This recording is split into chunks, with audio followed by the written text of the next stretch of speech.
আসসালামু আলাইকুম ওয়া রাহমাতুল্লাহি ওয়া বারাকাতুহু। কেমন আছেন আপনারা? অনেক সময় বসে আছেন, একটু দাঁড়ান, দাঁড়িয়ে এরপরে বসেন। একটু দাঁড়ান, একটু দাঁড়িয়ে এরপরে বসেন। একটু দাঁড়ান, একটু দাঁড়ান।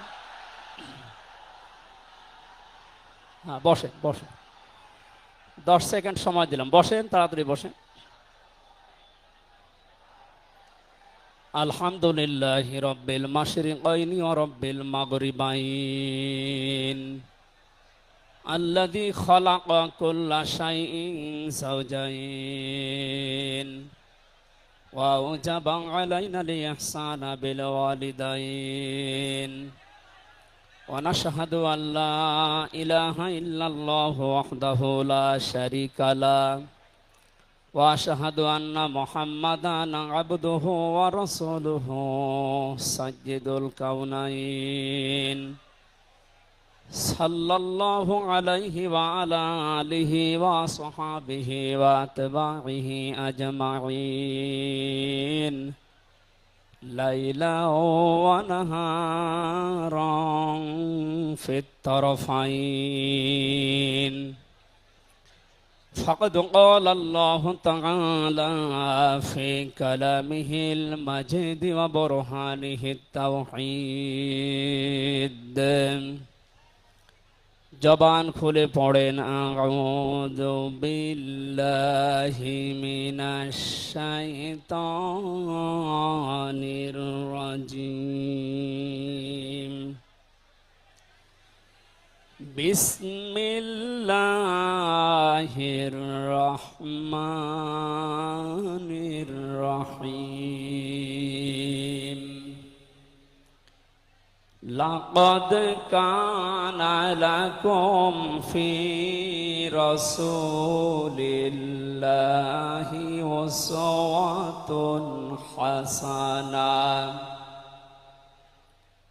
أسوة حسنة لمن كان يرجو الله واليوم الآخر وذكر الله كثيرا صدقت يا ربنا.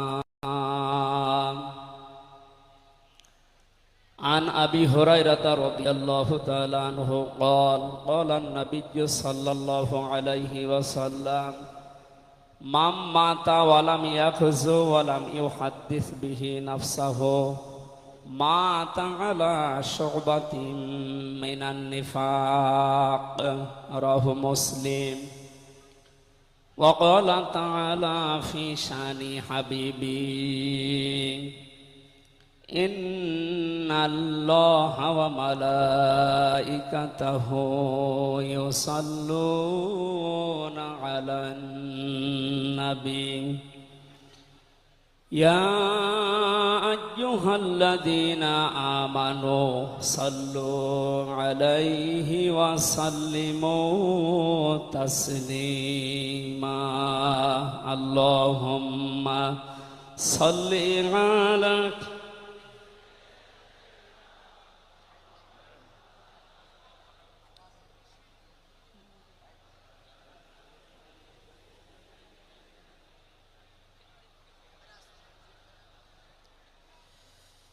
আলহামদুলিল্লাহ।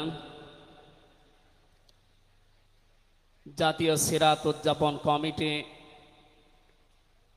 ঐতিহাসিক সরওয়ার্দী উদ্যান ঢাকা বিশ্ব মানবতার মহান বন্ধু মুহাম্মদুর রাসূলুল্লাহ সাল্লাল্লাহু আলাইহি ওয়াসাল্লামের জীবন চরিত্র সম্পর্কে আলোচনার এই পবিত্র অনুষ্ঠানের সম্মানিত সভাপতি বিশিষ্ট আলেমে দ্বীন জনাব মাওলানা আবু তাহের জিহাদি দামাত বারকাতুহুল আলিয়া, মাহফিলের প্রধান অতিথি আন্দরকিল্লা শাহী জামে মসজিদের সম্মানিত খতিব আওলাদে রসুল আল্লামা আনোয়ার হোসাইন তাহের আল জাবের আল মাদানী মাদ্দাজিল্লুহুল আলিয়া, সম্মানিত অতিথিবৃন্দ, মঞ্চে বসা জাতীয় নেতৃবৃন্দ, সামনে বসা মুসলমান ভাইরা, পর্দার আড়ালের সম্মানিতা মা এবং বোনেরা, প্রশাসনের ভাইরা, প্রাণ প্রিয় ঢাকাবাসী, সবাইকে নিয়ে মহান রব্বুল ইজ্জাত আল জালালের দরবারে শুকরিয়া জানাচ্ছি,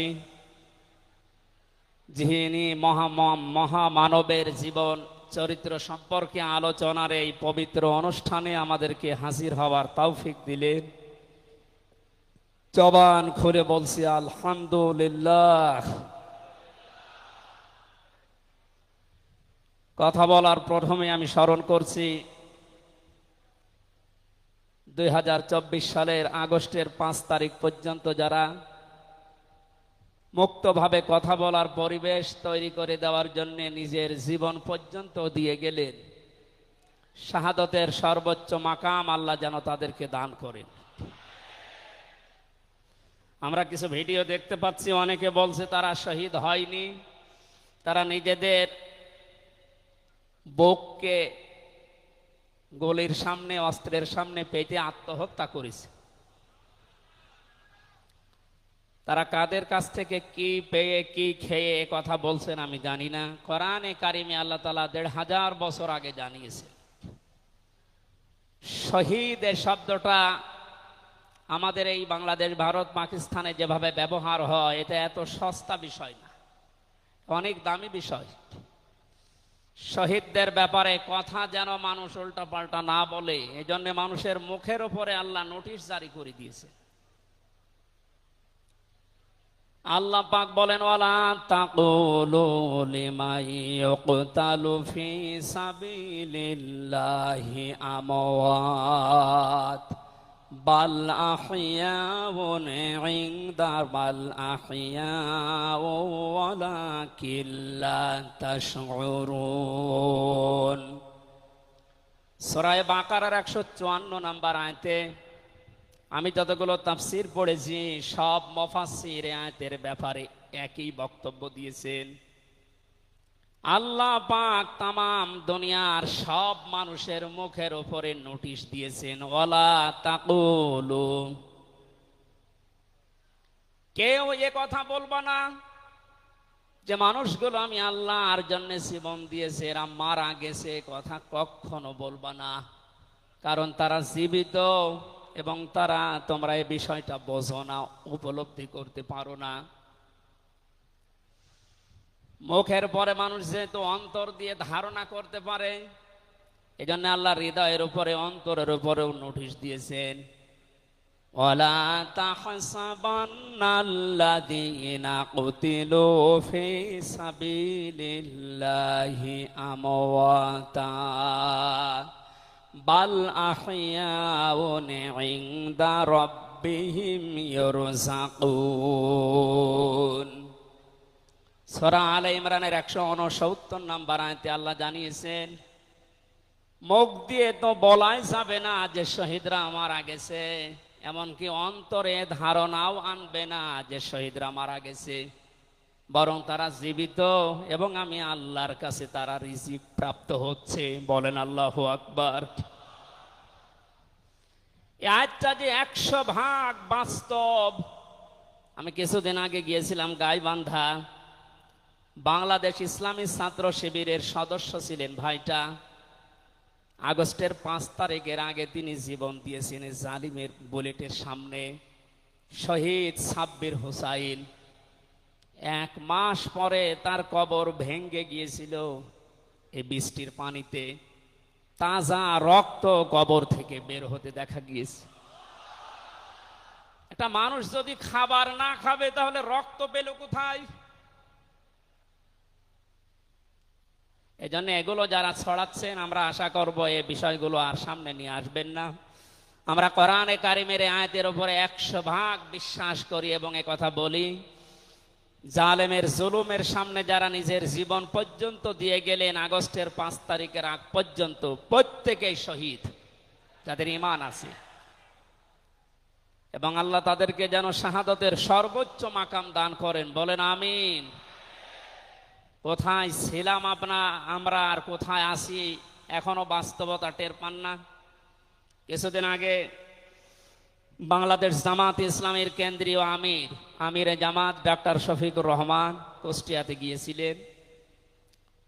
প্রায় 5,000 মানুষকে নিয়ে তিনি একটা অনুষ্ঠান করলেন। যারা 16 জন শহীদ হয়েছিল কুষ্টিয়ায়, বাংলাদেশ জামাত ইসলামের পক্ষ থেকে 2 লক্ষ করে টাকা তাদের পরিবারের হাতে তিনি তুলে দিলেন।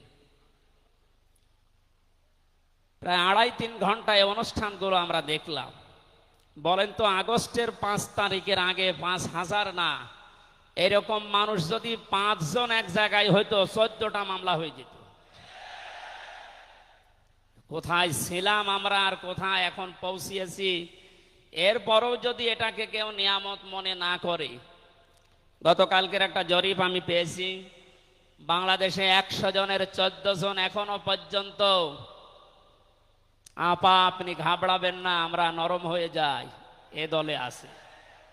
100 জনের কতজন? 100 জনের 28 জন এখনো পর্যন্ত থালা নেওয়ার জন্য খুব তাড়াতাড়ি করছে। আমি নাম নাই নিলাম। আনন্দের বিষয়, 100 জনের 58 জন মানুষ এখন চাচ্ছে এদেশে আল্লাহর বিধান দিয়ে জমিনটা চলুক। আগস্টের 5 তারিখ খুব বেশি দিন যায়নি। এই কয়েকদিনের ব্যবধানে যদি এই অবস্থা সৃষ্টি হয়, এই জন্য আমার মনে হচ্ছে এদেশের অনেক মুনাফিকেরা বুঝে ফেলেছে বিষয়টা, এজন্য খুব তাড়াতাড়ি করছে যে থালা আমাদের হাতে দিন। আমার দাদা একটা গল্প বলতেন। এক লোক বিবাহ করার পরে বাসর রাতে বউকে রেখে একটু বাইরে গেছে। দাদি শাশুড়ি এসে বলছে, আমার কিন্তু পতি চাই, তুমি কি করবা আমি জানি না।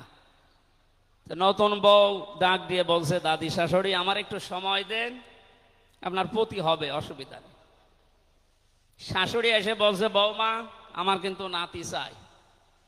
ঠিক আছে, আমার সময় দেবেন তো। দেবর আর ননদ এসে বলছে, ভাবি আপনি কি করবেন আমরা জানি না, আমাদের কিন্তু ভাতিজা চাই। কিছুক্ষণ পরে স্বামী এসে বলছে, বউ তুমি কি করবা আমরা জানি না, আমার বেবি চাই। বউ মাথা উঁচু করে বলছে, তোমরা কি সব পাগলের বংশ? আমার এখনো কিছুই হয়নি, এরপরে 10 মাস 10 দিন সময় লাগবে, তারপরে কারো বেবি চাই, কারো ভাতিজা চাই, কারো নাতি চাই, সব হবে। আমারে তো সময় দেবেন নাকি? 15.5 বছরে যে জঞ্জাল তৈরি হয়ে আছে, 1-1.5 মাসে পরিষ্কার করা সম্ভব? আপনি কি মনে করেন? যারাই দায়িত্ব পেয়েছে ছাত্র জনতার হাত থেকে, দেশের মানুষের হাত থেকে, তাদেরকে তো একটু সময় দেবেন নাকি? কুষ্টিয়াতে বাংলাদেশ জামাতে ইসলামের শ্রদ্ধাভাজন আমির উনি সাংবাদিকদের জানিয়েছেন, আমরা সম্মানজনক এবং যুক্তিপূর্ণ সময় তাদেরকে দিতে চাই, যেন দিনের ভোট আর রাতে না হয়। কথা বলেন না কেন? সুতরাং সম্মানজনক সময় নিয়ে তারা ঠিক ব্যবস্থা করবে। যারা খুব তাড়াতাড়ি করছেন, 10 মাস 10 দিন সময় দেবেন না, এমনিতেই বেবি অনেকে ফ্ল্যাক্সি লোড করে নিয়ে আসবে বাড়ি থেকে। সুতরাং আমরা চাচ্ছি, সংস্কার যখন আরম্ভ হয়েছে দেশে, 1628টা চেয়ার আছে এই দেশের মেন চেয়ার, এই চেয়ার না, যিনি পালিয়েছে তার চেয়ার থেকে শুরু করে এদেশের ওসি সাহেবের চেয়ার পর্যন্ত আপনি গণনা করবেন, 1628টা চেয়ার হয়। আমরা চাই খুব তাড়াতাড়ি যারা দায়িত্বে আছেন, এই 1628টা চেয়ার যেন খুব তাড়াতাড়ি পরিবর্তন করা হয়, কারণ এগুলো সব ওই জালেমদের দোষ।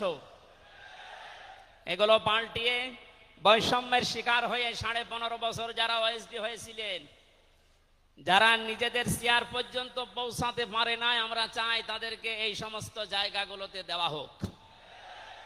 জালেমদেরকে আল্লাহ হেদায়েত দেয় না, তার বাস্তব প্রমাণ কালকের একটা কল রেকর্ড।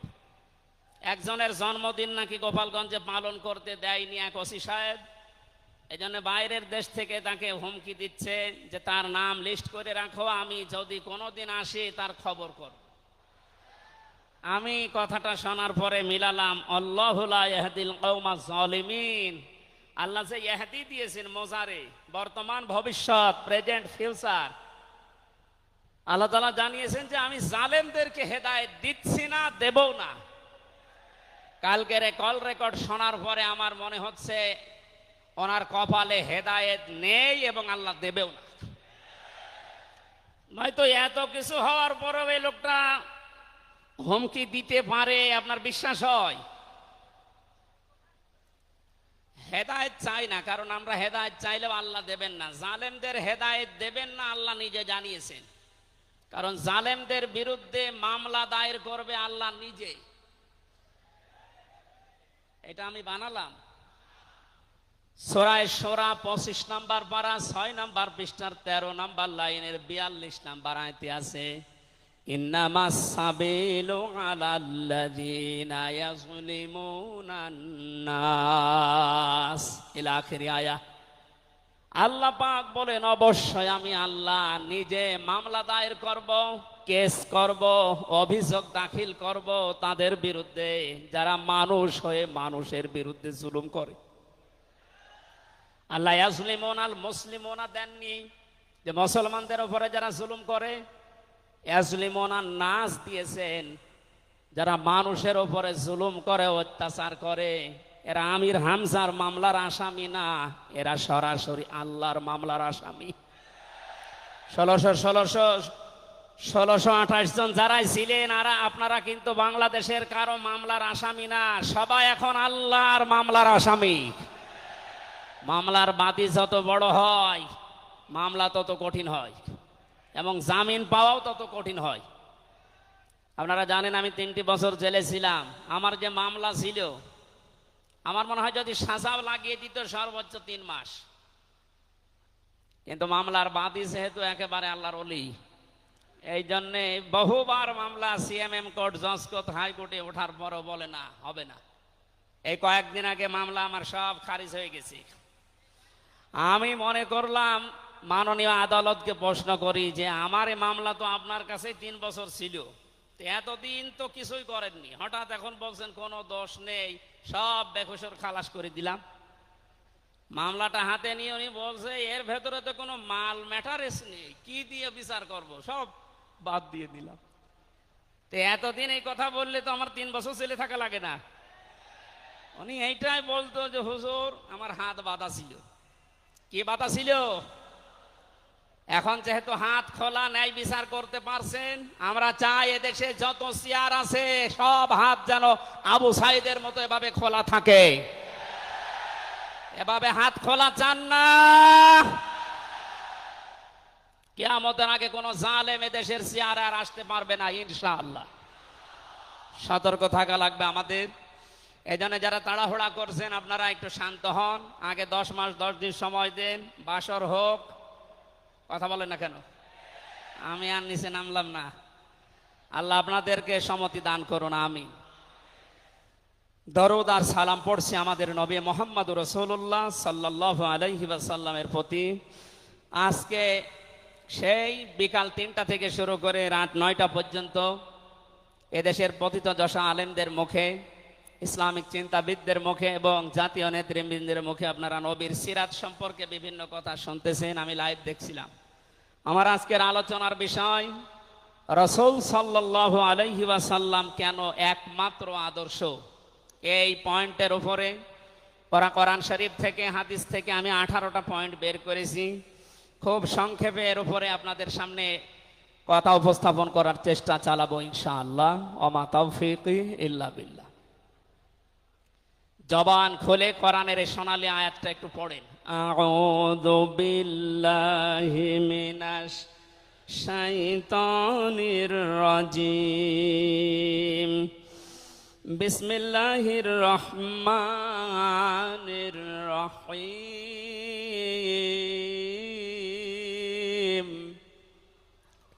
লাকাদ কানা লাকুম ফি রাসূলিল্লাহি উসওয়াতুন হাসানাহ। সাদাকতা ইয়া রাব্বানা। সূরা আহজাব 21 নম্বর আয়াতের প্রথম অংশ আমরা তেলাওয়াত করলাম। আমার আলোচনার বিষয় হচ্ছে বিশ্বনবী কেন একমাত্র আদর্শ। এ পৃথিবীতে বহু মানুষকে আমরা আদর্শের সৈনিক হওয়ার ঘোষণা দিতে শুনি, তারা স্লোগান পর্যন্ত দেয়, আমরা সবাই অমক সেনা, ভয় করি না বুলেট বোমা। আজকের আলোচনার পরে এটা ক্লিয়ার হবে, বিশ্বনবী বাদ দিয়ে অন্য কারো আদর্শের সেনার ঘোষণা যদি কেউ দেয়, এ মারা গেলে নবীর সুপারিশ থেকে বঞ্চিত ও চির জাহান্নামী।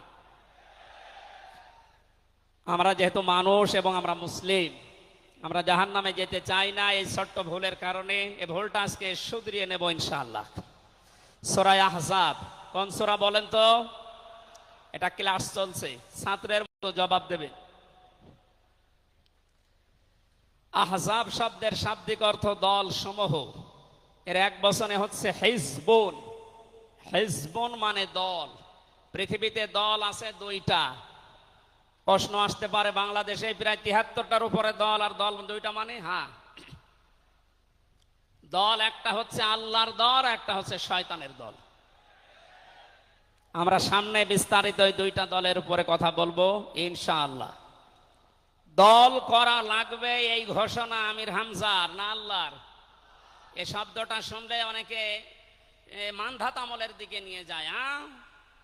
আপনি আলেম মানুষ, হুজুর মানুষ, ইমাম সাহেব মানুষ, আপনি দল দাঁড়িয়ে এগুলো করবেন কেন? কোরআনে কারিমের যদি কেউ একটা আয়াত অবিশ্বাস করে, আর ইমান থাকার কথা। আল্লাহ পাক বলেন, ওয়ালতাকুম মিনকুম উম্মাতুন, তোমাদের ভেতরে অবশ্যই একটা দল থাকতেই হবে। তাহলে দল এই শব্দটা কোরআনে আছে না নেই? দল এই বাংলায় নেই, কিন্তু উম্মাতুন এই শব্দ তো আছে। আমি সেই দিন গাইবান্ধায় ওই দিন আলোচনা করার পরে একজন মুসলিম হয়েছিল, জিজ্ঞাসা করলাম। পরবর্তীতে ওই দিন আলোচনার বিষয় ছিল ভোট। উনি শিক্ষিত মানুষ, আমারে জিজ্ঞাসা করছে, আপনি ভোট এ শব্দ নিয়ে আসলেন, কোরআনে হাদিসে এই শব্দ আছে? এটা তো আরবি। হ্যাঁ আছে। আমানাত শব্দটা কোরআনে আছে। তাফসিরে মারিফুল কোরআন আল্লামা শফি রহমতুল্লাহ আলাইহি আমানতের প্রায় 19টা অর্থ দিয়েছেন। তার ভেতরে অন্যতম অর্থ হচ্ছে ভোট দেওয়া, রায় দেওয়া, সমর্থন দেওয়া। সুতরাং কেউ যদি ভোট এটাকে দুনিয়ার কোন বিষয় মনে করে এড়িয়ে যায়, সে কিন্তু মরণের পরে ধরা খাবে। কথা বলেন, আমরা আখেরাতে আদালতে ধরা খেতে চাই, আমরা বাঁচতে চাই। সুতরাং দল মাস্ট বি, করাই লাগবে। যে দলের কর্মসূচি দুইটা, তারা ভালো কাজে আদেশ করবে, অন্যায় কাজে বাধা দেবে। আল্লাহর ভাষা এরাই হচ্ছে সফল কাম দল। এদেশে যত দল আছে, এই দুইটি কর্মসূচি কারা পালন করে আপনি অবশ্যই দেখতে পাচ্ছেন। আপনার বিবেকের কাছে প্রশ্ন করে আপনি সামনে আগাবেন ইনশাআল্লাহ। তাহলে নবীজি আমাদের জন্য একমাত্র আদর্শ কেন? এর এক নম্বরে আমি পেয়েছি, তার জীবনটা আমাদের কাছে পরিষ্কার। এই কারণে পৃথিবীতে আমরা যত নেতা নেত্রীকে মেনে চলতে দেখি, যে কোনো রাজনৈতিক দলের নেতা নেত্রী আপনি হন, ওই রাজনৈতিক দলে যাকে মানেন তার চরিত্র জীবন আপনার কাছে কিন্তু পরিষ্কার না। কথা বলে না কেন? আমি নাম ধরেই বলছি, আওয়ামী লীগ যারা করতেন, এখন আওয়ামী লীগ দেশে আছে কিনা আমি জানি না, আছে বললাম ওই যে 14%, ওরাও এখনো পর্যন্ত তওবা করে ফিরে আসার চেষ্টায় আছে। আল্লাহ যেন তাদেরকে তাওফিক দেন। আর যদি হেদায়েত না থাকে, দোয়া করেও তো হবে না, আল্লাহ যেন তাদেরকে মায়ের কাছে পাঠিয়ে দেন। একটু আস্তে বলেন ভাই, এটা জোরে বলার দরকার নেই। জীবনী পরিষ্কার হওয়ার কথা বলছিলাম। যারা করতেন আওয়ামী লীগ, বলেন তো আপনার বিবেকের কাছে, শেখ হাসিনা জীবনে কোনোদিন একটা মিথ্যা কথা বলেনি, এ গ্যারান্টি আপনি দিতে পারবেন? না না, এ কথা বলা ভুল হয়ে গেল। ওনার সারা জীবনে কোনো সত্য কথা আছে কিনা আমার সন্দেহ। আমার এই 33 বছর বয়সে তো আমি কোনো সত্য কথা ওনার কাছ থেকে শুনলাম না। কথা বললেই মিথ্যা কথা বল। ওইটা নয়, বাদ দিলাম। আর আমি আর একজনের ধরি, বিএনপি যারা করেন, খালেদা জিয়া জীবনে একটা মিথ্যা কথা বলেনি, এ কথা আপনি গ্যারান্টি দিতে পারবেন? জামাত ইসলাম যারা করে, তারা এ কথার গ্যারান্টি দিতে পারবেন যে মরহুম শহীদ মতিউর রহমান নিজামী জীবনে মিথ্যা কথা বলেনি? বলেন না। চরমনাই পীরের মুরিদ যারা, তারা কি গ্যারান্টি দিতে পারে সৈয়দ রেজাউল করিম জীবনেও মিথ্যা কথা বলেনি?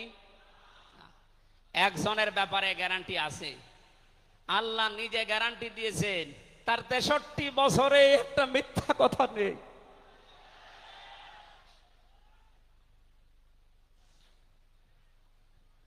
এই জন্য বিশ্বনবী আমাদের একমাত্র আদর্শ হওয়ার কারণ এই যে জীবনে 63 বছরে একটাও মিথ্যা কথা বলেননি। জোরে বলেন আল্লাহু আকবার।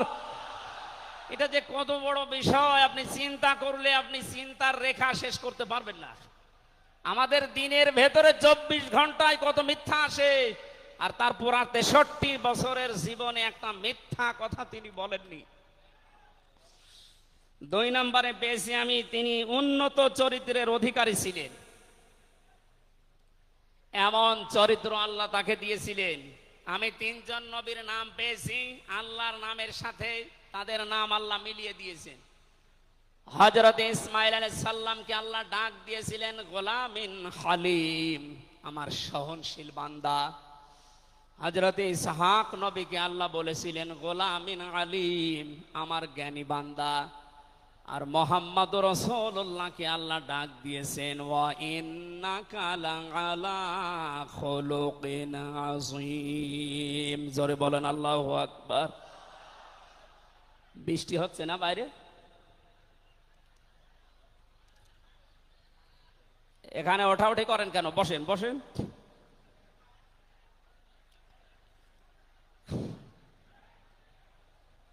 এই কোরআনের আলোচনার ভেতরে কথা বললে কিন্তু গুনাহ হবে ভাই, কথা বলা যাবে না। কষ্ট হলে ওইভাবে থাকেন, কথা বলবেন না। 3 নম্বরে পেয়েছি আমি সূরা ইউনূসের 58 নম্বর আয়াতে আল্লাহ তাআলা জানিয়েছেন বিশ্ব নবী তোমাদের জন্য একমাত্র আদর্শ হওয়ার কারণ তিনি শ্রেষ্ঠ সম্পদ। কুল বিফাদলিল্লাহি ওয়া বিরহমাতিহি ফাবিযালিকা ফালিয়াফরাহু হুয়া খায়রুম মিম্মা ইয়াজমাউন। নবী আপনি বলুন, তামাম দুনিয়ার মানুষেরা যা গেইন করে, যা অ্যাচিভ করে, যা অর্জন করে, যা কিছু পেয়ে আনন্দে আছে, আমি আল্লাহর কাছে এই পৃথিবীর শ্রেষ্ঠ সম্পদ হচ্ছে আপনি। জোরে বলেন আল্লাহু আকবার। সুতরাং আপনার আদর্শ পেয়েছে যারা, সে মানুষগুলো যেন আনন্দে থাকে, তারা যেন খুশি হয়।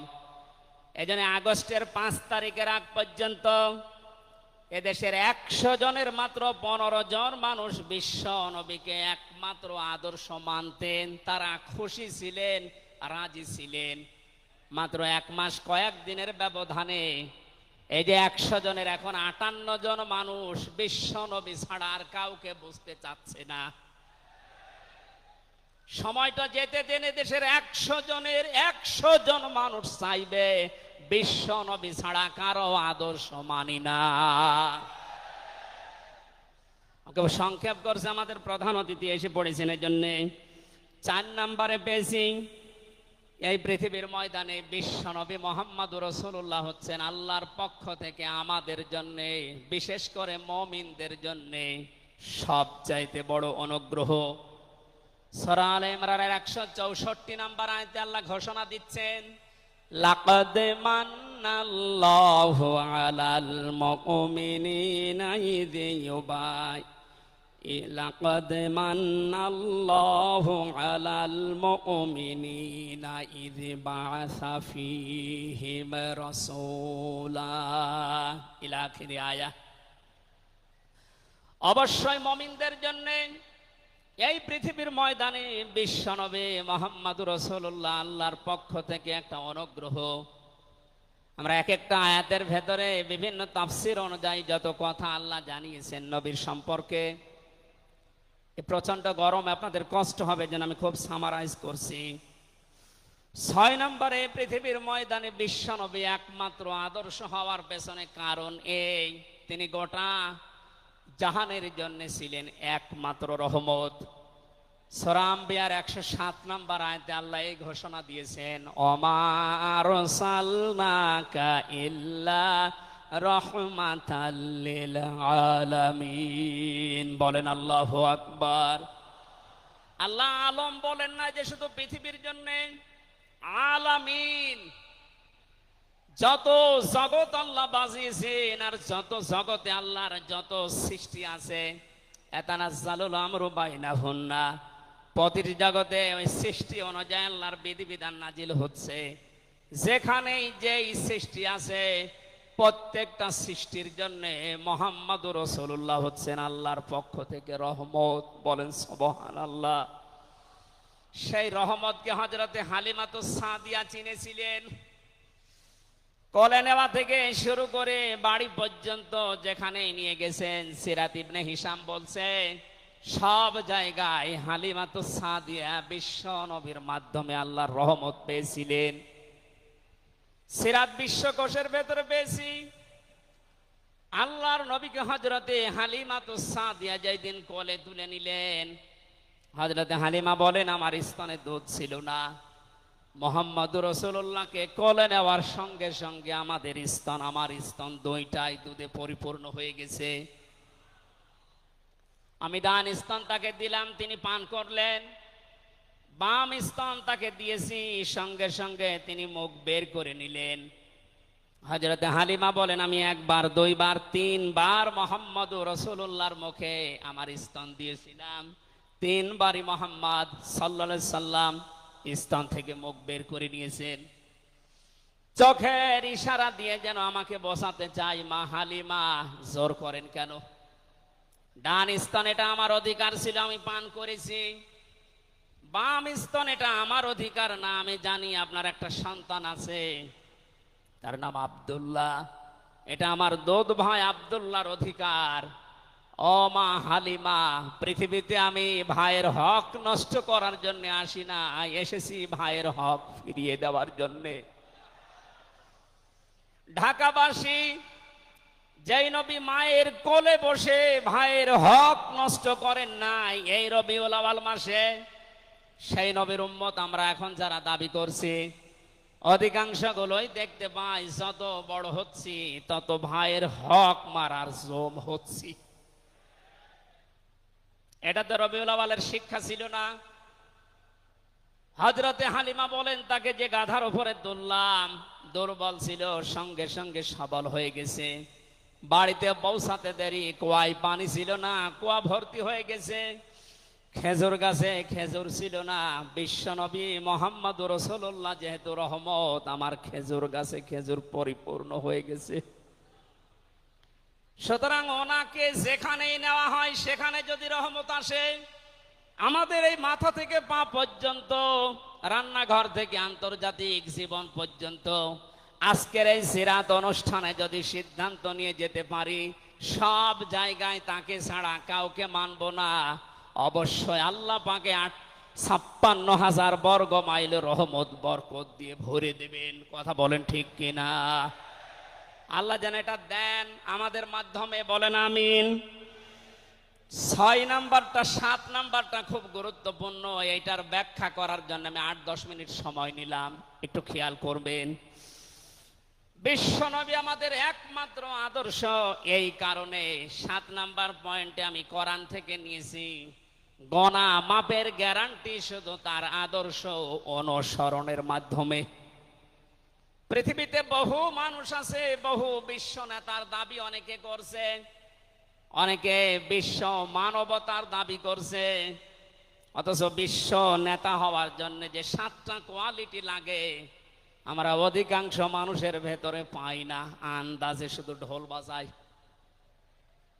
এ পৃথিবীতে বিশ্ব নেতার দাবি করতে পারেন নবীরা, রাসূলরা, কথা বলেন ঠিক কিনা? এই পৃথিবীতে বিশ্ব নেতৃত্ব দেওয়ার দাবি করতে পারে নবী রাসূলরা, এ কথার সাথে একমত আছেন? আমরা একজন নবীর নাম বলছি, হযরত ঈসা রূহুল্লাহ। তিনি জন্মের পরে তার জাতির লোকেরা তাকে অবৈধ, হারামজাদা, এরকম উল্টা পাল্টা নাম দিয়ে ডাকতো। হযরতে মরিয়ম আলাইহিস সালামের কাছে যখন জিজ্ঞাসা করেছে জাতির লোকেরা বিয়ে হয়নি, সন্তান পেলে কোথায়, খুব খেয়াল করে শুনবেন। হযরতে মরিয়ম ইশারা দিয়েছিলেন দোলনার দিকে, ফাশারাত ইলাইহি ক্বালু কাইফা নুকাল্লিমু মান কানা ফিল মাহদি সাবিয়্যা। তিনি ইশারা দিয়ে বললেন এই যে দোলনায় যে ছেলেটা আছে ওকে জিজ্ঞাসা করো ওর জন্মের পরিচয় বলতে পারবে। ওরা বলছে ছোট্ট বাচ্চা কথা বলবে কি করে?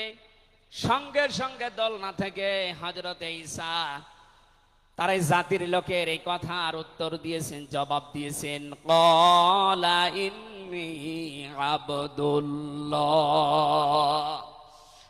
আতানিয়াল কিতাবা ওয়া জাআলানি নাবিয়্যা ওয়া জাআলানি মুবারাকান আইনামা কুনতু ওয়া আওসানি বিস-সালাতি ওয়াজ-যাকাতি মা দুমতু হাইয়্যা। বলেন আল্লাহু আকবার। দলনা থেকে হযরত ঈসা বললেন, আমি অবৈধ সন্তান না, আমি জারজ না, আমি আল্লাহর বান্দা। আল্লাহ পাক আমাকে জামানায় নবী করে পাঠিয়েছেন এবং আমাকে সামনে কিতাব দেবেন। আমাকে তিনি ওসিয়ত করেছেন, আদেশ দিয়েছেন আমি যেন সালাত আদায় করি, যাকাত আদায় করি যতদিন আমি জীবিত আছি। আমার মা আর বাবার সাথে, মায়ের সাথে যেন আমি ভালো ব্যবহার করি। এখানে কয়েকটা পয়েন্টের দিকে তাকান। হযরতে ঈসা তিনি নিজের পরিচয় দিতে গিয়ে প্রথমে বললেন, আমি আব্দুল্লাহ, আল্লাহর বান্দা। আল্লাহ আমাকে জামানার নবী করে পাঠিয়েছেন এবং কিতাব সামনে আমাকে দেবেন।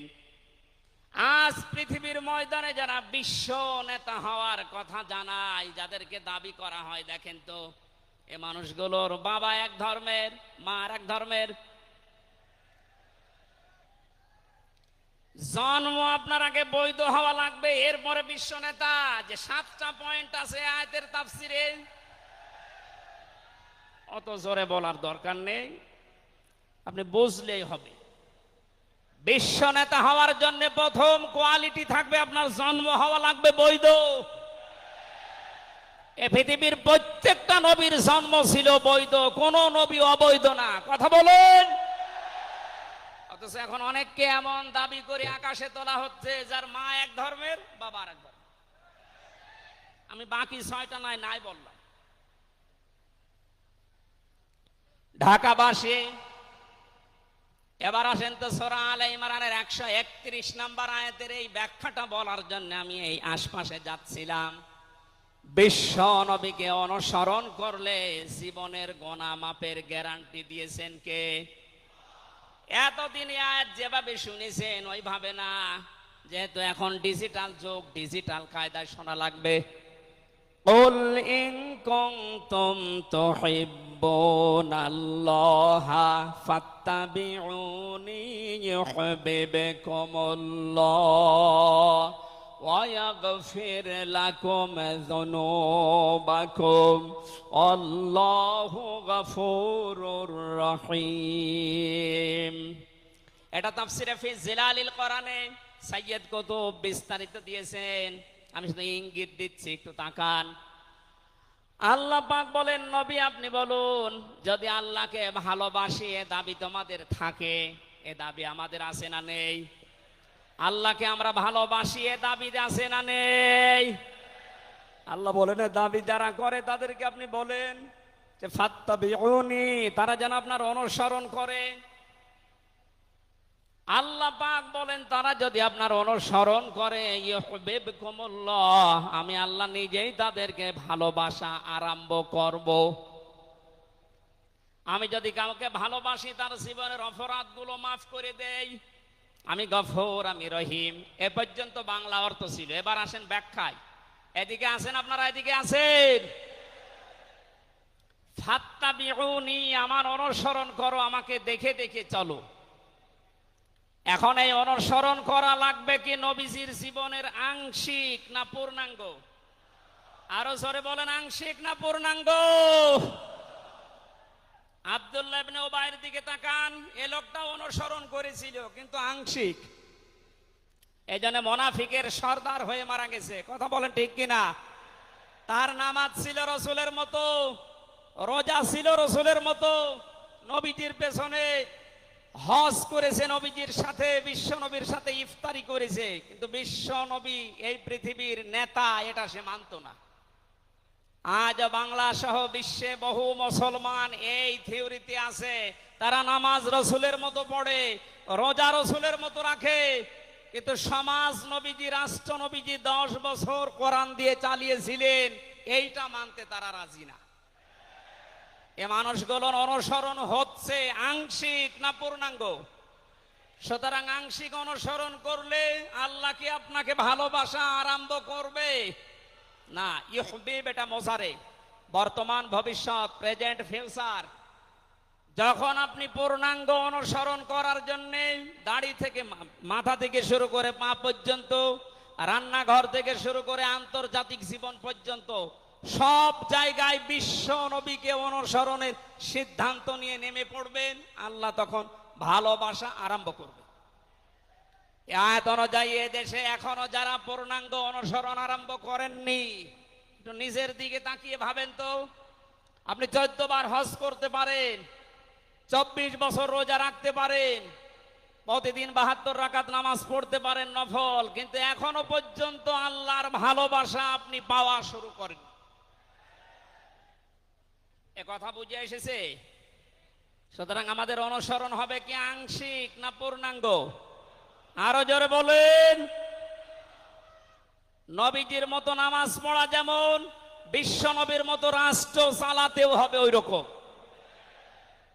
নবীজি জানিয়েছেন, মান মাতা ওয়ালাম ইয়াখযু ওয়ালাম ইউহাদ্দিস বিহি নাফসাহু মাতা আলা শুবাতিন মিনান নিফাক। যে লোকটা মরে গেল কিন্তু তার এই চিন্তা ভাবনা ছিল না যে জমিন আল্লাহর কোরআন দিয়ে চলুক, এই লোকটা মুনাফিক হয়ে মরবে, কেউ তাকে বাঁচাতে পারবে না। অথচ এই হাদিসটা সামনে নিয়ে বাংলাদেশে আমরা এখনো অনেককে নামাজ পড়া, রোজা রাখা, দাড়ি রাখা, জুব্বা গায়ে দেওয়া মানুষকেও মুনাফিক হয়ে মরার সম্ভাবনা দেখতে পাচ্ছি। কথা বলে ঠিক কিনা? সুতরাং আমরা চাই নবীজি যেভাবে নামাজ পড়েছিলেন, বিশ্ব নবী যেভাবে রাষ্ট্র চালিয়েছিলেন, ওইভাবে আমাদের এই দেশটাও 10 বছর চলুক। আমিরে জামাত ডাক্তার শফিকুর রহমান কয়েকদিন আগে ঘোষণা দিয়েছেন, 15 বছর লাগবে না, মাত্র 10টা বছর আমাদের হাতে দেন, আমরা গ্যারান্টি দিতে পারি এ দেশের মানুষকে। 9টা পয়েন্ট ওখানে উনি দিয়েছেন, সবগুলোর বাস্তবায়ন করে এই 16 কোটি মানুষকে উনি দেখাবেন। এটাকে আজ অনেকে রাজনীতি মনে করে উল্টাপাল্টা দিকে নিয়ে যাচ্ছেন। আমার বিশ্ববিদ্যালয়ে থাকাকালীন এক দুষ্টু বন্ধু ছিল, 10 বছর নবী কোরআন দিয়ে রাষ্ট্র চালিয়ে বলতে পেরেছিলেন, খায়রুল কুরুনি করনি, আমার যুগ শ্রেষ্ঠ যুগ। আমাদের দেশটা 53 বছর স্বাধীন হয়েছে, 1 বছরও কোরআন দিয়ে চলেছে। এই জন্য তো কোনো জিনিস নিরাপদ না। আমার ছোট দাদা উনি বলছিলেন যে হজে যাওয়ার পরে দেখি একটা ঘড়ি পড়ে আছে, মোবাইল ঘড়ি। চিন্তা করলাম নেব না, মনের ভেতরে ভয়, যদি ধরা পড়ে যায় তাহলে তো মানুষ, এ দেশে তো ধরা পড়লে আবার হাত কেটে দেবে, দেশে যাওয়ার পরে মানুষ বলবে হাজী সাহেব চোর। এই ভয়তে নিলাম না। কি করি, অতক্ষণ দাঁড়িয়ে থেকে কেউ নেয়ও না, কারো পায়ের নিচে পড়ে আবার নষ্ট হয়ে যাবে। তুলে নিলাম এদিক ওদিকে তাকিয়ে। হারানো জিনিস যেখানে জমা দেয় ওই জায়গায় জমা দিলাম।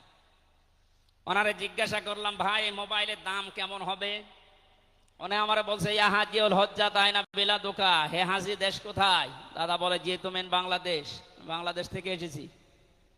আপনার বাংলাদেশের টাকার মান অনুযায়ী এই ঘড়ি মোবাইলের এটা দাম হবে 72,000 টাকা। কত? 72,000 টাকার মোবাইল পড়ে আছে, ঘড়ি কেউ নিচ্ছে না। এদেশে থাকবে? বলেন।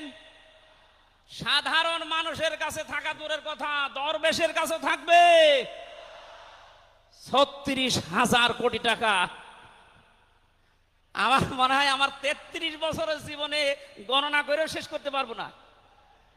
পদ্মা সেতু আর একটা বানিয়ে এখনো 4,000 কোটি টাকা রাষ্ট্রে থেকে যেত। কথা বলেন। দরবেশ যদি এই করে, যেগুলো ধরবেশ ওগুলোর চরিত্র কি বলেন? এই জন্য এই বন্ধুটা আমারে বলছিল, আমি রামজা, আমি কুষ্টিয়া থেকে যাচ্ছিলাম ঢাকাতে, একটা নর্মাল কোচে চড়ে হঠাৎ আমার পেটে গন্ডগোল। সিরাজগঞ্জ রোড পার হওয়ার পর ড্রাইভারকে বললাম যে ভাই একটু দাঁড়ান, আমি নেমে যাব, আমার পেটে গন্ডগোল। ড্রাইভার বলছে গাড়ি থামবে না, একেবারে জায়গা মতো থামবে। আপনার যদি বেশি অসুবিধা হয় তো পেছনে সিট খালি আসে, বসে বসে আল্লাহ আল্লাহ করেন। ও বলছে আমার পেটে গন্ডগোল, একে আল্লাহ আল্লাহ থামে? পেছনে যে দেখি কয়েকটা সিট খালি পড়ে আছে, ওই যে পলিথিন দেয় বমি করার জন্য, একটা নিলাম। দুই সিটের মাঝে বসে ওই কাজ করলাম। চিন্তা করলাম এটা যদি রেখে চলে যায় তাহলে আমার তো বদনাম হয়ে যাবে। পকেট থেকে একটা সাদা রুমাল ছিল, ওইটা বের করলাম, টাইট করে বাঁধলাম, পেছনের চালানা খুলে ফেলে দেব। আল্লাহর ইশারা পেছনে আসছিল মোটরসাইকেলওয়ালা, পড়বে কি পড়বে একেবারে মোটরসাইকেলের সামনে। ও বলছে জানলা দিয়ে তাকিয়ে আছি, দেখলাম মোটরসাইকেলওয়ালা এদিকে ওদিকে তাকিয়ে ও মনে করছে নতুন রুমালে থপ করে পড়লো কি। এ রুমাল যখন নতুন, ভেতরের জিনিসও মনে হয় নতুনই হবে। ও বলে তুলে নিল, ও বাড়ি যেয়ে টের পাবে যে কোন নতুন জিনিস। এই জন্য বলছে হামজা, আমাদের দেশে পায়খানা পর্যন্ত নিরাপদে নেই, এর বাস্তব প্রমাণ আমারটা। অথচ আমির জামাত গ্যারান্টি দিয়েছেন চুরি থাকবে না, শুধু পায়খানা না, ৩৬,০০০ কোটি না, ৩৬ পয়সাও চুরি হবে না। 10 বছরের জন্য ছেড়ে দেন দেশটা। আপনারা ওনার সাথে একমত কিনা? কারা কারা ওনাদের হাতে দিতে চান দেখি, লিল্লাহে তাকবীর।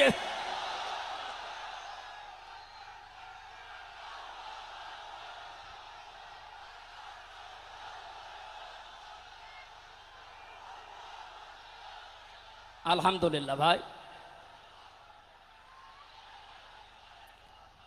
এটা রেকর্ড হচ্ছে। এটা শুধু এই সামিয়ানার নিচে নেই, 18 কোটি মানুষ শুনতেছে। যারা এই ময়দানের থেকে হাত তোলা দেখে তারাও হাত তুলেছে। আমরা চাই এই হাত যেন আল্লাহর জন্য আপনারা তোলেন, মানুষকে দেখানোর জন্য না। সুতরাং আমরা যদি বিশ্ব নবী মোহাম্মদুর রাসূলুল্লাহর অনুসরণ আংশিক করি, আল্লাহর ভালোবাসা পাওয়া এখনো আমরা আরম্ভ করিনি। এই হিসাবে দেশের অনেক পীর, অনেক ইমাম, অনেক খতিব, অনেক আলেম, অনেক জনতা এখনো আল্লাহর ভালোবাসা পাওয়া আরম্ভ করেনি। গোনা মাফ, জান্নাত তো দূরের কথা। কারণ আল্লাহর ভালোবাসা যে পাওয়া আরম্ভ করবে, তার জীবনের গোনাগুলো আল্লাহ মাফ করবে, তাকে জান্নাতে দেবে। সুতরাং রাসূলুল্লাহ আমাদের একমাত্র আদর্শ হওয়ার কারণেই তাকে অনুসরণ করলে এ গ্যারান্টি পাওয়া যায় যে জীবনের গোনা আল্লাহ মাফ করে দেন। জোরে বলেন সুবহানাল্লাহ।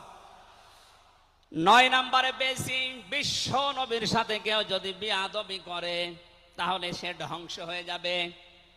আপনি তাকান, তার আপন চাচা আবু লাহাব, এটা যদি সিরাতুন নবী মাহফিল, আমাদের ঢাকাতে এগুলো হয়তো নেই, এগুলো চট্টগ্রাম আর সিলেট বিভাগে বেশি পাওয়া যায়। রবিউল আউয়াল মাস আজকে শেষ, এ মাস আসলেই অনেককে দেখি নবীর জন্ম নিয়ে, নবীর মিলাদ নিয়ে আনন্দে আত্মহারা হয়ে যায়। পরিষ্কার ভাষায় বলছি, বাংলার মানুষেরা, নবীর মহাব্বত, নবীর ভালোবাসা মাস্ট বি লাগবেই। কিন্তু নবীর জন্ম নিয়ে, নবীর মিলাদ নিয়ে যদি কেউ শুধু আনন্দ করে মেতে থাকে, নবীর আদর্শর কোনো খোঁজ নেই, আপনি এই মুহূর্তে জেনে নিতে পারেন যে আপনি জাহান্নামী। তার প্রমাণ নবীদের আপন চাচা আবু লাহাব আর আবু তালেব। এই দুইজন চাচা নবীর আদর্শ পেয়ে খুশি ছিল না, তারা নবীর জন্ম পেয়ে খুশি ছিল। নবীর মিলাদে, নবীর জন্মে তারা এত খুশি হয়েছিল, আবু লাহাব নিজের কাজের মেয়েকে পর্যন্ত আজাদ করে দিয়েছিল।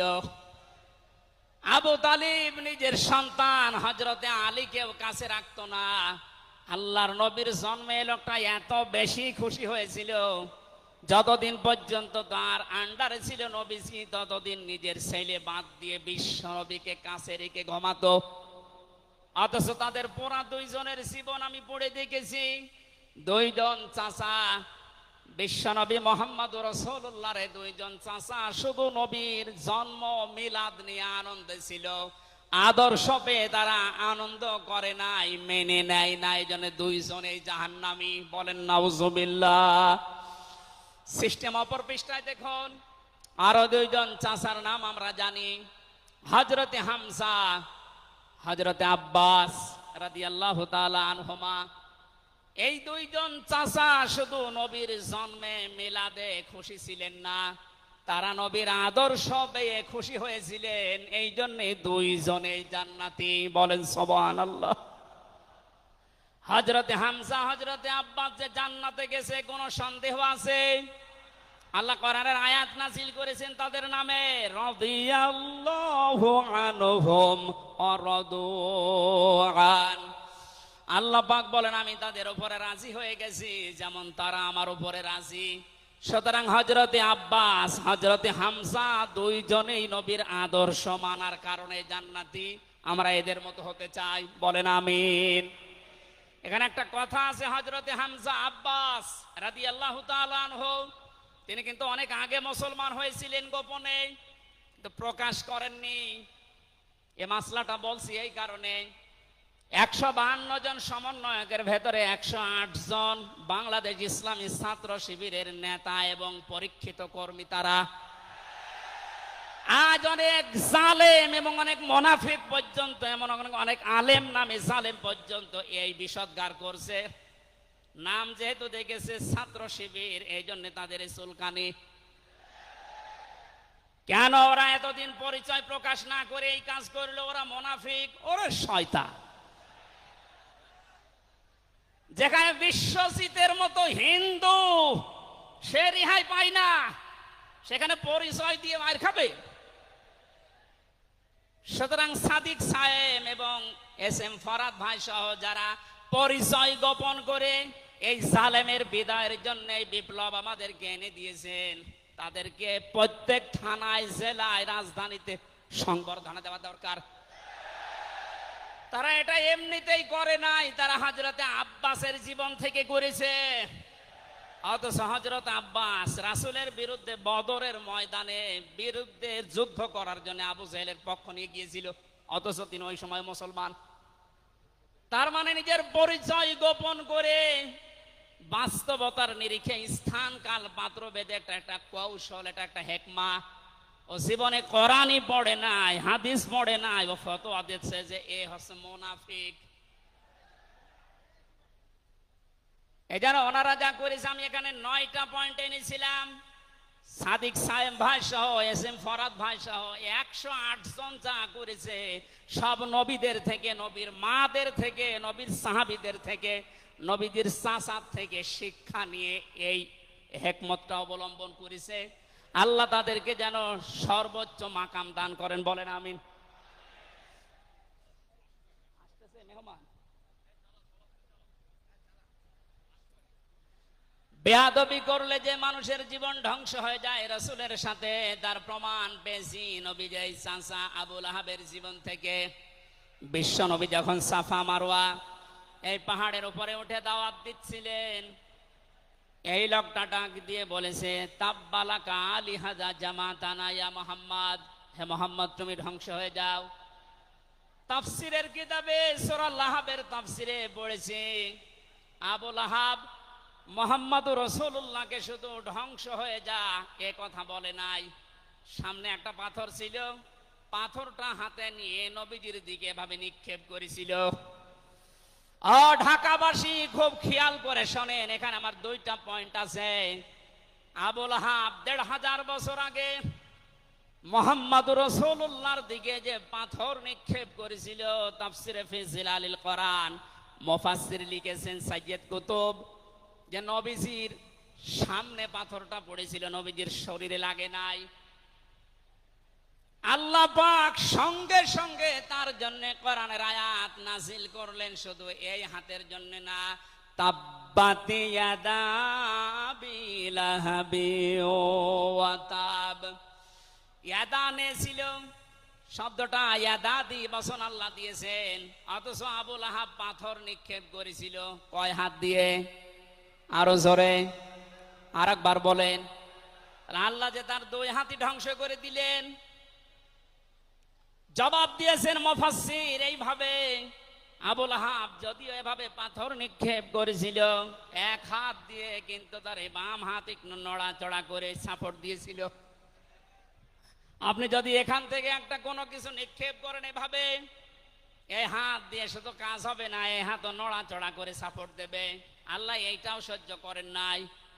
নবীজির বিরুদ্ধে যারা অবস্থান নিয়েছে, যে যতটুকু তার সাথে যারা সাহায্যে ছিল, সহযোগিতা ছিল, আল্লাহ তাদেরকেও ধ্বংস করে দিয়েছেন। এই 15.5 বছরে আল্লাহর নবীর আদর্শকে, তার শিক্ষাকে, শিক্ষা ব্যবস্থা থেকে ডাইরেক্ট ডান হাতের মতো, অনেকে বাম হাতের মতো পেছন দরজা দিয়ে নাড়াচাড়া করে উল্টিয়ে ফেলেছিলেন। এই কথা বলেন না কেন? হযরতে আবু বকর আর নবীজির সেই সারে গারে সুরের সেই ঘটনাটা আমাদের শিক্ষা ব্যবস্থা এখন আর নেই। এগুলো তুলে ওখানে বাবার জীবনী বসিয়েছেন।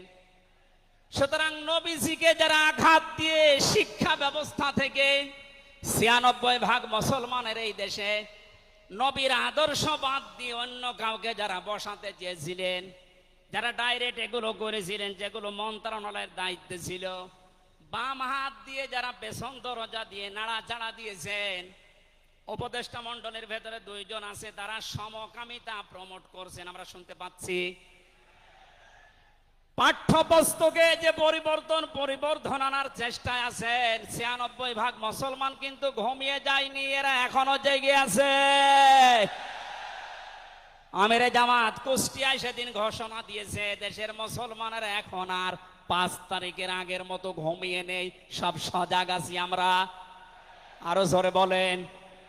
সুতরাং যারা ডান হাত দিয়ে চেষ্টা করছেন আল্লাহ বিরোধী, রাসূল বিরোধী, মানবতা বিরোধী এই কাজগুলোকে প্রমোট করার জন্য, বাস্তবায়নের জন্য, আর পেছনের দরজা দিয়ে যারা বিভিন্ন নাম নিয়ে আবুল আহাবের বাম হাতের মতো নাড়াচাড়া দিচ্ছেন, আল্লাহ পাক যদি ধরে আবুল আহাবের মতো ডান হাত বাম হাত সব কিন্তু ধ্বংস করে ছাড়বে।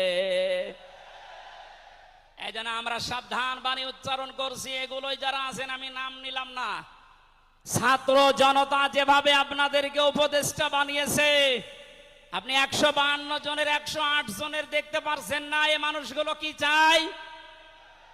108 জন না, আমি 152 জনের সাথে যোগাযোগ রেখে দেখেছি, সবাই চায় এদেশে আল্লাহর বিধান চালু হোক। এই রবিউল আউয়াল মাসে রাসূলের চরিত্র যেভাবে শুনি, ওটা যেন বাস্তবে দেখতে পাই, সেটা চালু হোক। 53 বছর তো দেখলে বাবা চালিয়েছিল, দুর্ভিক্ষে মরিছে অনেকে, আমি দেখি না, আমার তো 33 বছর, এ মুরব্বীরা দেখেছি। স্বামী চালিয়েছিল অনেকের চাচা চালিয়েছে 9 বছর, ভাবি চালিয়েছে, এমনকি বউ চালিয়েছে, এটা তো দেখলাম। এখন শুধুমাত্র কোরআন দিয়ে চললে, নবীর আদর্শ দিয়ে চললে দেশটা কেমন দেখা যায় এটা দেখতে বাকি আছে। এটা আপনারা দেখতে চান না সামনে? আমার জীবনের সবচাইতে বড় শখ, আকাঙ্ক্ষা, তামান্না এইটা, চর্ম চোখে যেন আল্লাহ আমাকে দেখায় যে 56,000 বর্গ মাইল তার কালাম দিয়ে চলছে।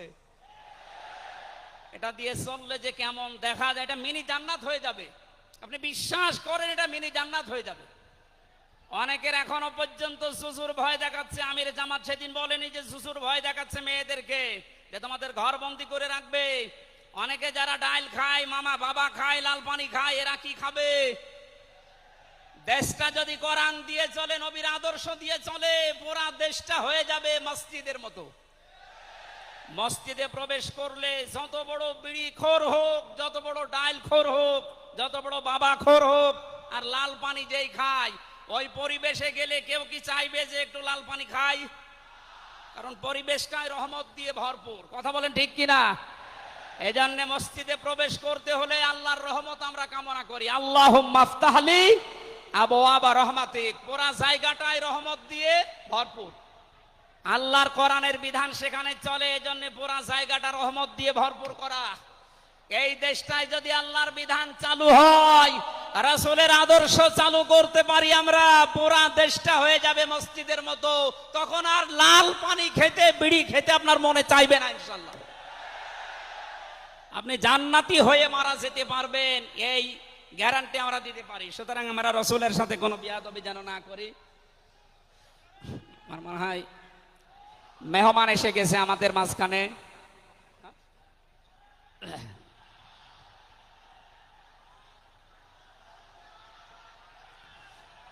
লিল্লাহি তাকবীর। আওলাদে রাসূলের আগমন, আওলাদে রাসূলের আগমন। আমাদের মাহফিলের প্রধান অতিথি আওলাদে রাসূল আল্লামা আনোয়ার হোসাইন তাহের আল জাবেরি আল মাদানী মাদ্দাজিল্লাহুল আলী আমাদের মাঝে এসে গেছেন। আমরা যে প্রচন্ড গরমে আপনারা কষ্ট পাচ্ছেন এবং উনি যেহেতু এসে গেছে এখন আর কথা বলা মনে হয় ঠিক হবে না। আমি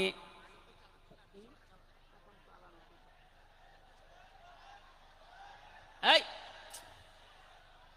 এখানে যা বসা আছে সব আমার উস্তাদের উস্তাদ। এই জন্য আমি কথা বলতে চান, পয়েন্টগুলো শেষ করছি। 10 নম্বরে পেয়েছি তিনি শরীয়ত প্রণেতা, হ্যাঁ বললে হালাল, না বললে হারাম, সুতরাং তার সম্মান অনেক বেশি। 11 নম্বরে তিনি ছিলেন দাঈ ইলাল্লাহ, তিনি ডাকতেন শুধুমাত্র আল্লাহর দিকে। কার দিকে? আমি একটা পয়েন্ট এখানে বলি, খুব খেয়াল করে শুনবেন।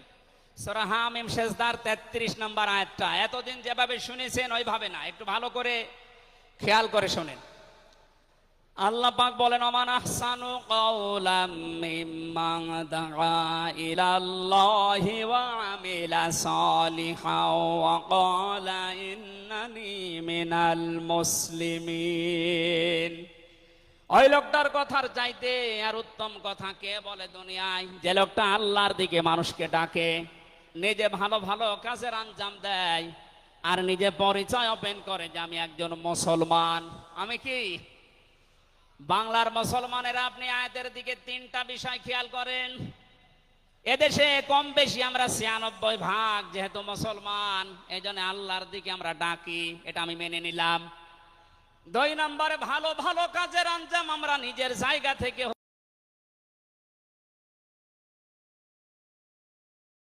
ওয়াকালা ইন্নানি মিনাল মুসলিমিন, আমি মুসলমান, এই ঘোষণা দেওয়ার মতো পরিবেশ এই দেশে এখনো আসে নাই।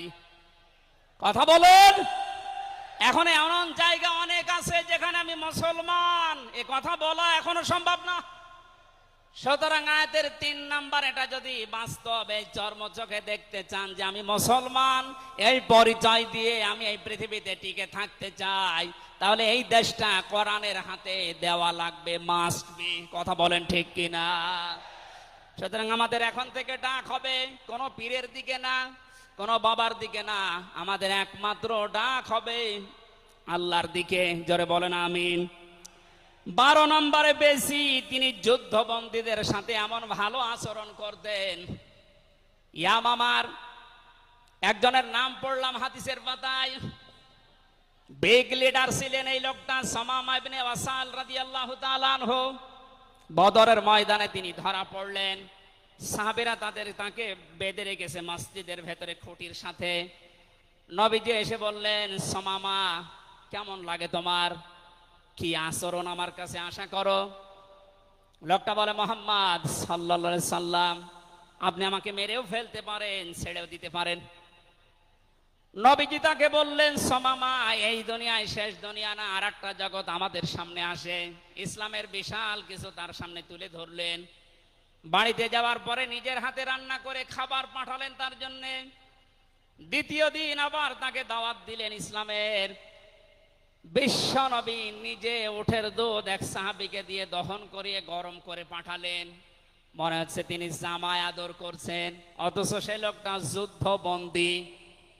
একটা যুদ্ধবন্দী মানুষের সাথে বিশ্ব নবীর যে আচরণ, এ পৃথিবী অবাক হয়ে গেছে।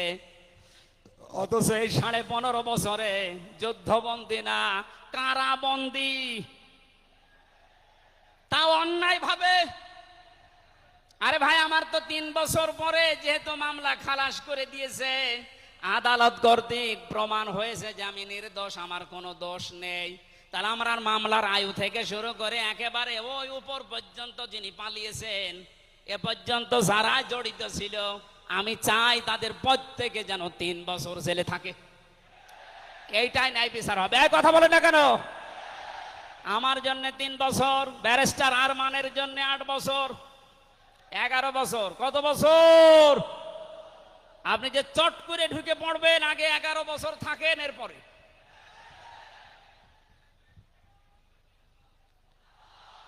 সুতরাং বাস্তবতা এইটাই। শত্রুদের সাথে তিনি যুদ্ধবন্দীদের সাথে কি আচরণ করলেন, আর আমরা অন্যায় ভাবে কারাবন্দীদের সাথে আমি তো অন্যেরটা জানি না, নিজেরটার সাথে বলছি। এই যে মুরব্বী মানুষ বসে আছে মাওলানা রফিকুল ইসলাম খান, এই মুরব্বীর পায়ে বেড়ি দিয়ে, হাতে হ্যান্ডকাপ দিয়ে, মাথায় দড়ি দিয়ে মনে হচ্ছে গরু টেনে নিয়ে যাচ্ছে। আমার 11 ঘন্টা টাঙিয়ে রেখেছিল, অথচ নিজেরাই বলছিল যে আপনার কোনো দোষ নেই, আমরা জানি। তো দোষ নেই, আমরা ধরে রেখেছেন কেন, ছেড়ে দেন। বলে না, উপরের নির্দেশ। কোথায় পৌঁছিয়েছিল দেশটা।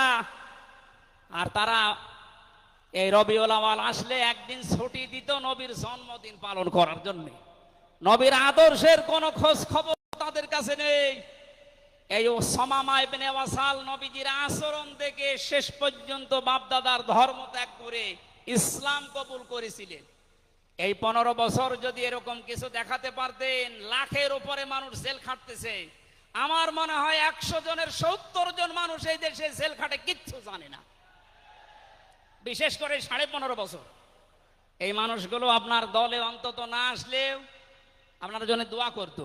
এরপরে আমি পেয়েছি বিশ্বনবীকে একমাত্র আদর্শ হওয়ার কারণ তিনি শত্রুদের সাথে এমন আচরণ দেখিয়েছিলেন, পৃথিবীতে ইতিহাস হয়ে আছে। তাইফে তিনি দোয়া করেছিলেন, আল্লাহুম্মা হাদি কওমি ফাইন্নাহুম লা ইয়ালামুন। 14 নম্বরে পেয়েছি তিনি নবী এবং রাসূলদের নেতা ছিলেন। 15 নম্বরে ছিল তার বক্ষ ছিল উন্মুক্ত। 16 নম্বরে পেয়েছি তিনি ছিলেন লাইট বা আলো। 17 নম্বরে তিনি ছিলেন স্নেহময়, মমতাময়। 18 নম্বরে তিনি ছিলেন কমল হৃদয়ের অধিকারী। এক একটা শব্দের ভেতরে লক্ষ লক্ষ কথা আল্লাহ লুকিয়ে রেখেছেন। রাসূলের জীবনে 1 ঘন্টা 1.5 ঘন্টায় না, কিয়ামত পর্যন্ত যদি কেউ আলোচনা করে, আমি 31টা বিষয় সাজিয়েছি এক একটা পাঠ অনুযায়ী। সুতরাং এরকম যদি শুরু হয় তো 31 দিন একাধারে লাগার কথা আমার এই ক্ষুদ্র জ্ঞানে। যারা আরো বড় বড় আলেম এখানে বসে আছে, কিয়ামত পর্যন্ত আলোচনা শুনবেন, করবেন। আমাদের নবী আজিম খুলুকিন আজিম, কোনোদিন শেষ হবে না ইনশাআল্লাহ। সুতরাং নবীজি আমাদের একমাত্র আদর্শ, এটাই ফাইনাল। তাকে ছাড়া আমরা কাউকে মানি না। উদারতা আহ্বান জানাচ্ছি তাকে আদর্শ গ্রহণ করার জন্য। আমিন।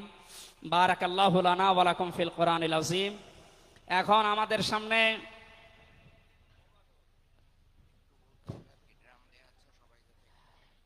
এমনিতেই অনেক খরচ হয়েছে মাহফিলের জন্য, আপনারা দেখতে পাচ্ছেন কত টাকা খরচ। আপনি হিসাব করলে আপনার হিসাবে ধরবে না। আবহাওয়ার কারণে ব্যবস্থাপনার কয়েক গুণ খরচ হয়ে গেছে। প্যান্ডেলের ভেতরে বাইরে ড্রাম দেওয়া আছে। আল্লাহর দিকে তাকিয়ে নবীজির এই সিরাত, বিশ্ব নবীর আদর্শ যারা গ্রহণ করবেন বলে আপনারা আশাবাদ ব্যক্ত করলেন, তাদেরকে বলছি মুক্ত হস্তে আপনারা একটু দান করে যাবেন। জাতীয় সিরাত বাস্তবায়ন কমিটি আগামীতে আবার এর চাইতে আরো বিশাল আকারে নবীর জীবনে আমাদেরকে শোনানোর চেষ্টা করবে ইনশাআল্লাহ। অবশ্যই এটা দিয়ে যাবেন। আমি আজকের মতো বিদায় নিলাম। আমিন। বারাকাল্লাহু লানা ওয়া লাকুম ফিল কোরআনিল আযীম। আসসালামু আলাইকুম ওয়া রাহমাতুল্লাহ। এখন আমাদের প্রধান অতিথি